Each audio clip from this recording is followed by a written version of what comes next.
নমস্কার, আমার চ্যানেলে আবার সবাইকে স্বাগত। আজকে আমি আপনাদের কাছে একটু ভিডিওতে দিতে দেরি হয়ে গেল, যদিও এই নৃসিংহ চতুর্দশী গেল, বুদ্ধ পূর্ণিমার আগের দিন।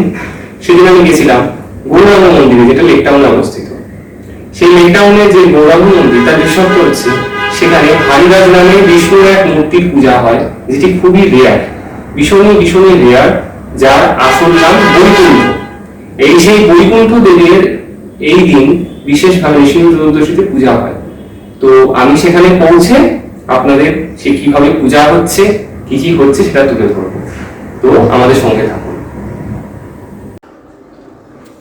আপনারা দেখতে পাচ্ছেন লেক টাউন শ্রীভূমির শ্রী শ্রী গৌরাঙ্গ মন্দিরে নৃসিংহ চতুর্দশী উপলক্ষে বৈকুণ্ঠ দেবের বিশেষ পূজা অর্চনা চলছে। এই বিগ্রহের অনেক বিশেষত্ব আছে, সেটা আপনাদের আমি আস্তে আস্তে বলছি। প্রথমেই বলি কি করে এখানে পৌঁছাবেন। লেক টাউন আমরা সবাই চিনি কম বেশি, লেক টাউন ঘুরি। তো শ্রীভূমির যে পুজোটা হয়, শ্রীভূমির পুজোর সামনে পৌঁছে সেখান থেকে সোজা হাঁটতে হাঁটতে 3 নম্বর যে গলিটা, 3 নম্বর গলিটায় গেলে একটু সোজা এগোলেই মন্দির দেখতে পাবেন। এই মন্দিরটির নাম গৌরাঙ্গ মন্দির। এই গৌরাঙ্গ মন্দিরে যারা সেবা করছেন তারা শ্রী শ্রী নিত্যানন্দ মহাপ্রভুর বংশোদ্ভূত দ্বাদশতম পুরুষ স্বামী প্রভুপাদ প্রাণকিশোর গোস্বামীর 2 পুত্র, তাই বর্তমান সেবায়।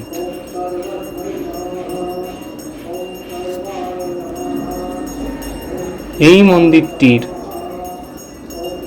বিশেষত্ব হচ্ছে যে এখানে বৈকুণ্ঠ দেবের পুজো নিত্য হয়ে থাকে এবং এই নৃসিংহ চতুর্দশী উপলক্ষে ওনার বিশেষ পূজা হয়। এই মন্দিরে রাধা মাধব ইত্যাদি বিভিন্ন বিগ্রহ আছে, দশভূজা দেবীরও বিগ্রহ আছে, কাত্যায়নী। এবং এই মন্দিরটি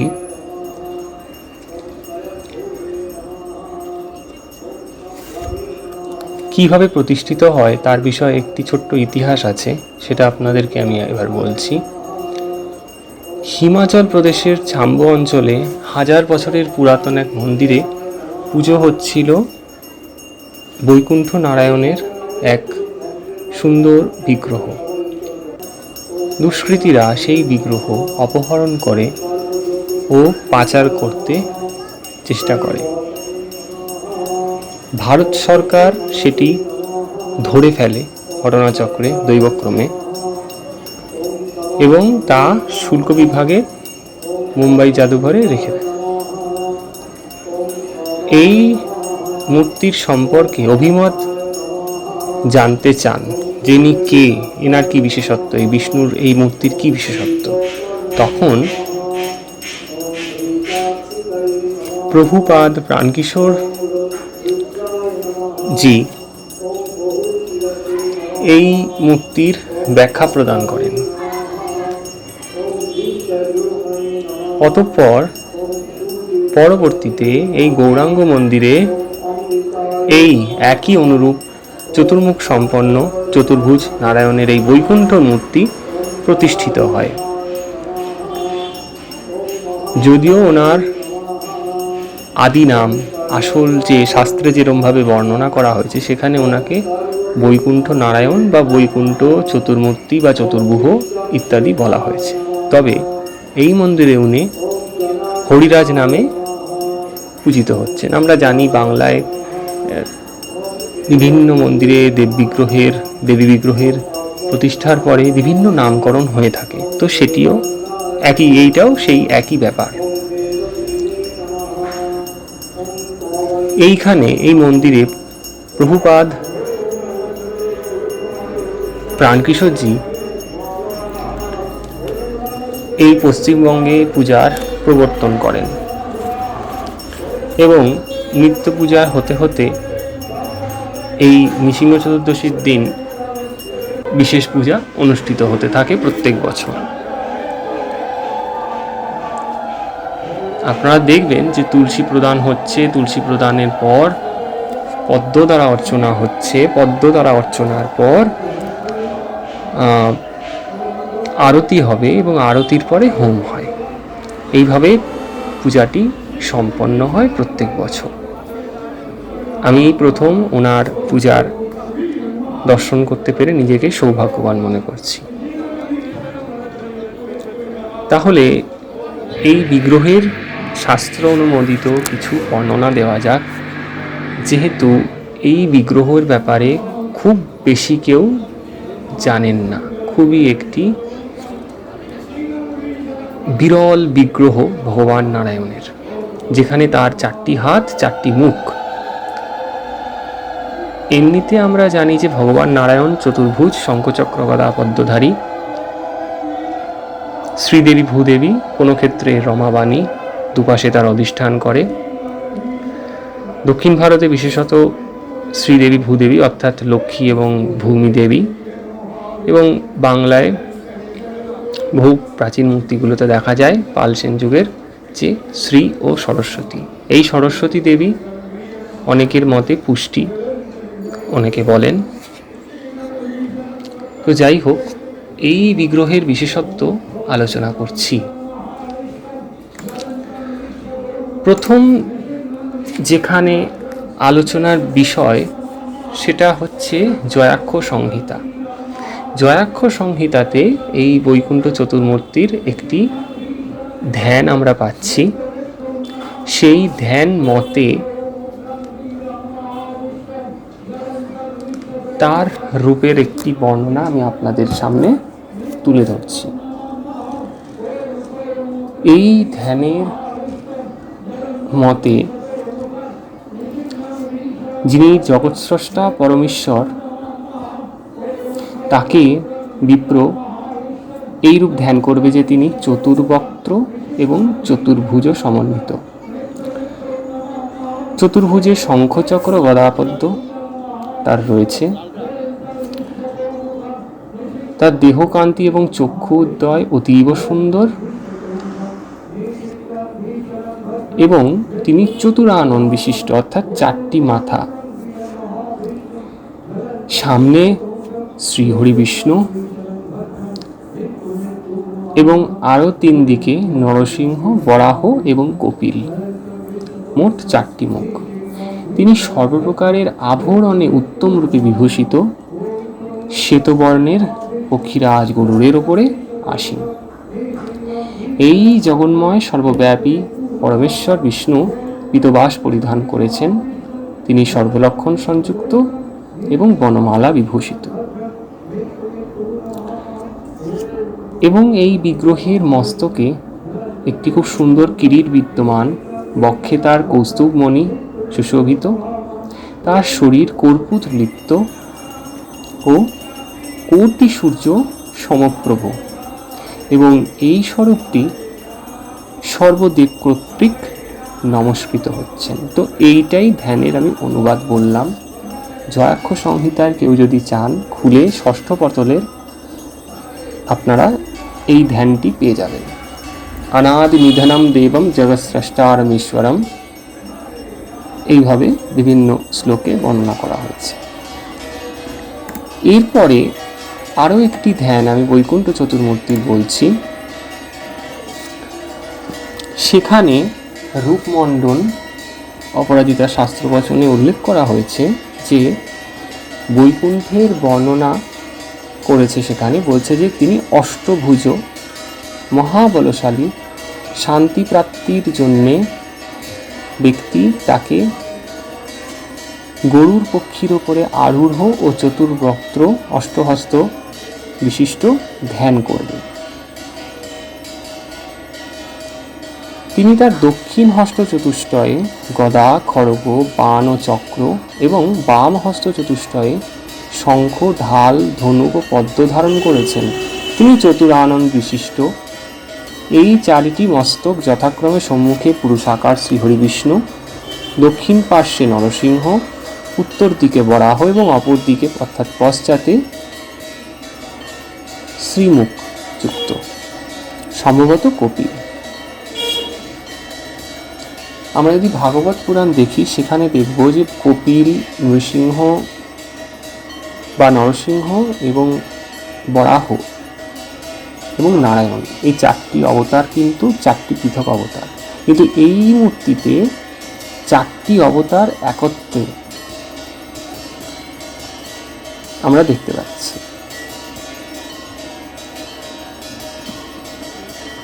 আরও একটি ধ্যান যেটা সাত্যত সংহিতাতে দ্বাদশ পটলে বলেছে, সেখানে আরেকটু সুন্দরভাবে বর্ণনা করা হয়েছে, সেটাও আমি আপনাদের সামনে তুলে ধরছি।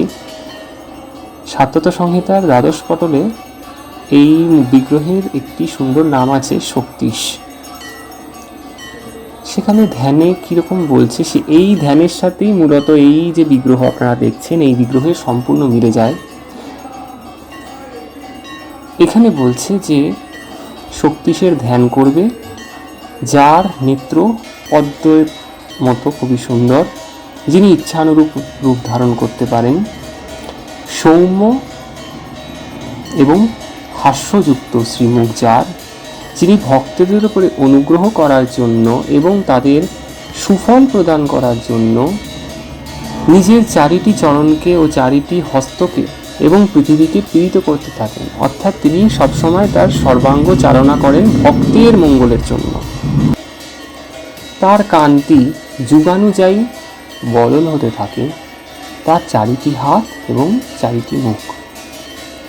মূর্তিরূপে চক্র, পুরুষ এবং গদাদেবীকে তিনি হাতে ধারণ করেছেন। এই বিগ্রহের বিশেষত্ব আপনারা দেখছেন যে দক্ষিণ দিকে একটি পুরুষ মূর্তি এবং বাম দিকে একটি নারী মূর্তি আছে। তো সেই নারী মূর্তিটি কেউ নয়, হচ্ছে গদা। ঠিক আছে, গদা দেবী এবং সুদর্শন চক্র এখানে পুরুষ আকার, সেটাই এই ধ্যানে বলেছে। বাকি দুই অস্ত্র জলপদ্ম এবং শঙ্খ তিনি যথাক্রমে ধারণ করেছেন।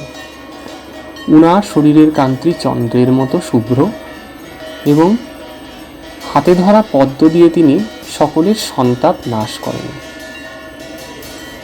এই বিষ্ণুদেব অমলাত্মা মহাত্মাদের মধ্যে নানা মন্ত্রময়ী বিদ্যা প্রকাশিত করেন, অর্থাৎ তাদের মনের মধ্যে।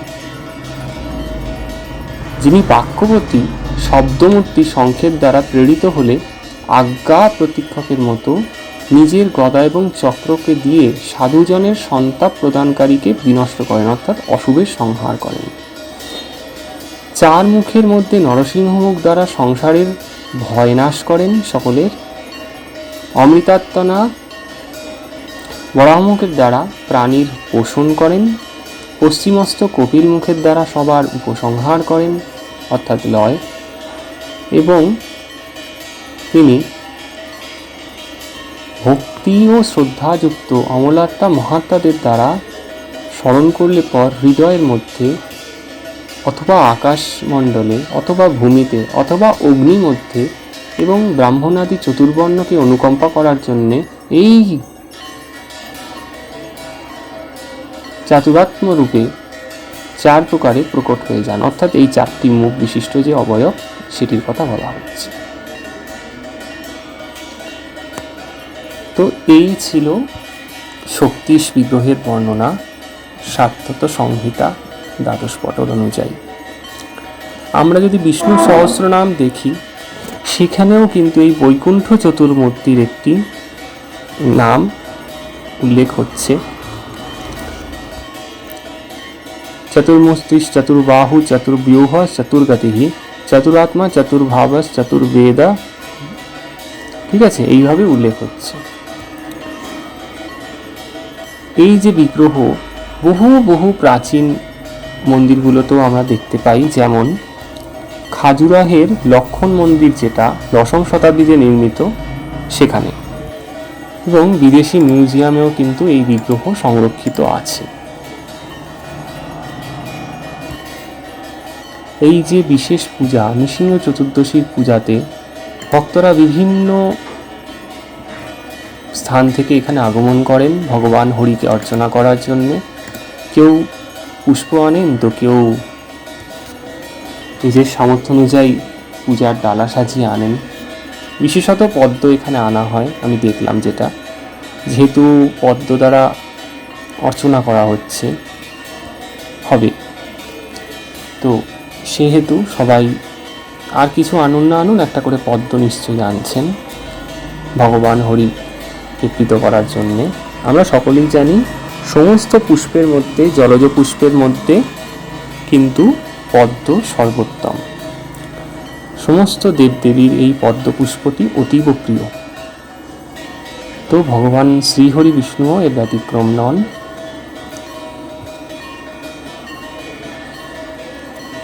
দর্শনের সময় বলতে একটি ফোন নাম্বার আমি ডেসক্রিপশানে দিয়ে দিচ্ছি, সেটা আপনারা একটুখানি কথা বলে তাহলে যাবেন।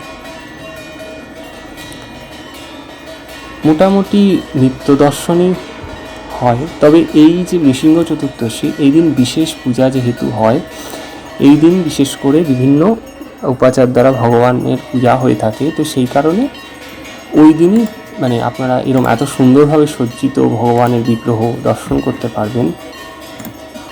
এমনিতে বাকি অন্যান্য দিন যেমন নিত্য পূজা হয়, সেইরূপ নিত্য পূজা দিয়ে অনুষ্ঠিত হতে থাকে। এবং এই পূজা কিন্তু বহু প্রাচীন। 1972 এই পূজাটি শুরু করেছিলেন প্রভুপাদ স্বামী বিজয় কিশোর গোস্বামীজি, এবং তারপর থেকে এই পূজা হয়ে চলেছে। বর্তমান সেবায়ত যারা রয়েছেন তারা হচ্ছেন প্রভুপাদ শ্রী গুরুরাজ কিশোর গোস্বামী এবং প্রভুপাদ শ্রী ব্রজরাজ কিশোর গোস্বামী।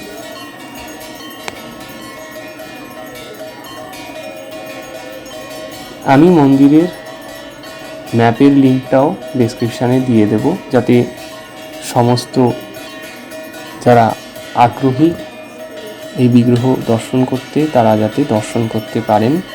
এবং আমি তো আপনাদের কিভাবে আসতে হবে সেটাও বলে দিলাম। দেখুন শেষ পর্যন্ত ভিডিওটি, আশা করি সকলের ভালো লাগবে।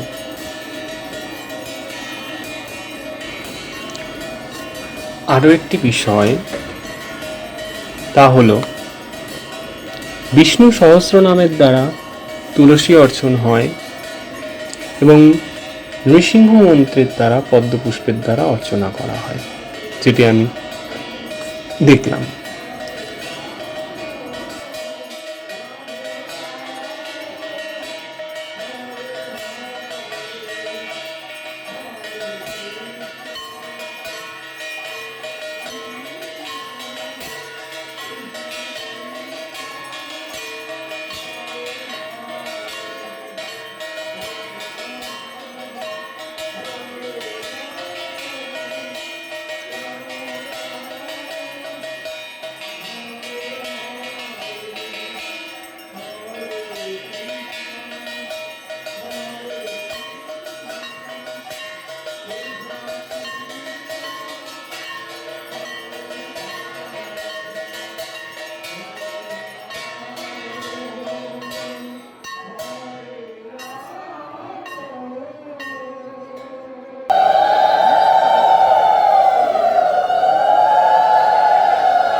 Om Hasta Purnam Ekam Prabodhi श्रियं देवीं पालय ब्रह्मा देवी दुर्गतां स्वाहा ॐ तां शक्तिं विरन्दरं आद्रं चरन्ति चित्तं तर्पयन्ति पश्य श्रीतं पद्मवर्णं तमिमकरस्य स्वाहा ॐ चन्द्रसुवासं दशसा ज्वलन्ति श्रियं लोकदेवयच्चावदानं तं पद्मनीमिं शरणं समद्ये आलक्ष्मीं स्वाहा ओम आदित्यवर्णे कमलेशां महत्पति कमले कुतविल्ला तत्सवदाय कवतां सुधारय प्रजस्वजलके ओम उपरितुमां देव सदाके चित्रमनागा प्रादुर्भुर्दस्मिरस्मिन् केतिमितिजनात्मे स्वाहा ओम भूर्भुवासमहत्तेजा महत्किन्नाशयाम आहुतिं विच्चेत सर्वं निमुतमे स्वाहा ओम धर्मसारं विराधर्षं नित्यभुक्तं परिषं ईश्वरीं सर्वभूतानां साम्यो भवरस्य स्वाहा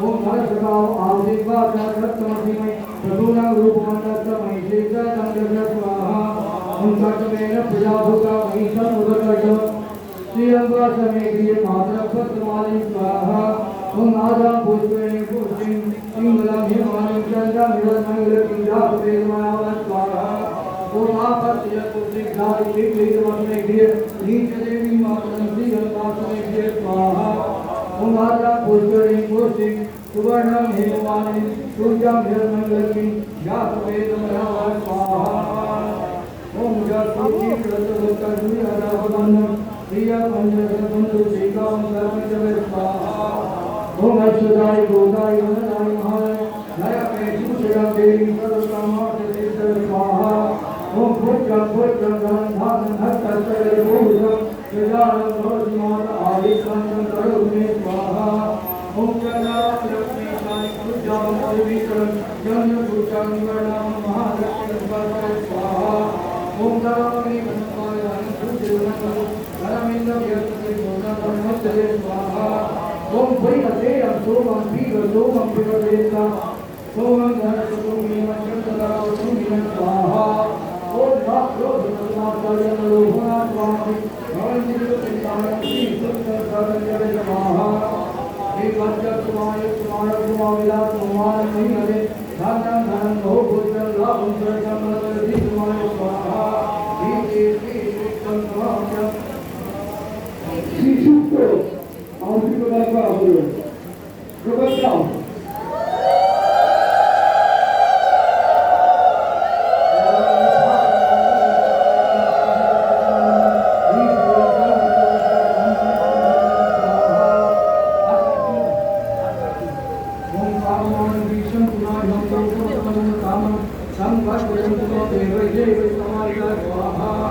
ओम देव देवा पवित्र रक्तम पुनरेकदा एक सहस्रधारेण पापमण्डलं पुनर्त्वां स्वाहा ओम राजा पत्रं पति पवित्रं सतोत्तमं हिरण्मयं तेन ब्रह्मयोगं कूटं ब्रह्मणिमय स्वाहा ओम इंद्रावली सुनीते सहसा पुनातु ओम कर्तव्यं पवित्र जमो राजा प्रवीणावि पुनातुमं जातवेद नृत्यंता पुनातु स्वाहा ओम ईशाय हस्तु कवचेवे सर्वे सर्वजित तपस्या पदग्रंथ भगवान ईश्वर स्वाहा ओम कर्मे कर्मे भगवतः पापमुद्रं दच्चामानस्य किंचिरं जातस्य यच्चाति वज्रमे तत्भगवान भिरं पुनामि स्वाहा ओम क्राविक्राज मुनिजोषं सत्ताद्भुतं प्रतिकर रत्नं भोजनाचामि भगवान भिरं पुनामि स्वाहा ओम बालकनाथ दिव्यवदा दुतिकस्कर सर्वपाणि नमनंतनवा सापेक्षस्य प्रदीप्तं सत्यकारन्ति सर्वदृष्टिकं दूतं पावनानि भिरं पुराणि स्वाहा ओम ब्रह्मवरा पुराण सुवर्णस्यय भीषणगमनमयि कुंसन्वा भूतचारान् तत्पावनानि भिरं पुराणि स्वाहा ओम भूतनाथ तस्कर पुनरागतकेलिदं पापकरञ्चरं भद्रपावनानि भिरं पुराणि स्वाहा ओम दूरदर्शन गुणगीतं पापं गच्छाध्यानसाधनं अजातीतत्रापं भद्रपावनानि भिरं पुराणि स्वाहा ओम अमन प्रमाणं दक्षिण चतुर्यते दूतासन संवत्सरचितं पापं तत्पावनानि भिरं पुराणि स्वाहा ओम रीतस्तशून्यं तस्य धाम दीक्षादेवे पुण्यमन्ना कानापुत्रं पापं सुतरचामि सुखितात्वरूपं तत्पावनानि भिरं पुराणि स्वाहा ओम पावमानि तत्सन्निकाविगच्छतिनन्दनं पुण्यं सुभक्तं भक्तं सर्वं विगच्छति स्वाहा ओम पावमानं परमं तत्तं जोतिपदानं नीचं कर्तव्यं तत्तं स्वाहा ओम पावमानि तत्तं देवं हरि नीचं कर्तव्यं तत्तं स्वाहा नमस्कार।